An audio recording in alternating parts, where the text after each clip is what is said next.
Nagpalansang man gani ng Ginoo sa krus kay alang-alang sa tumang mga sala.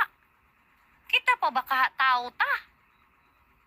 Naunsa man mo piling perpekto man mo nga tao raman ta.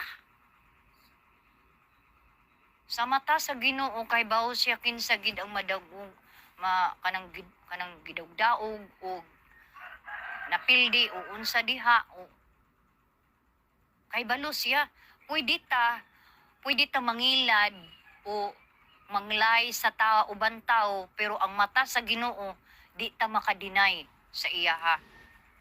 Sabot mo? Mo na giingon sa Biblia nga niingon yon sang Ginoo, daghay na nawag nako. Pero ikaw sumpay ma. Daghay na nawag sa iyang mga ngalan. Dili mong tanan ang maluwas.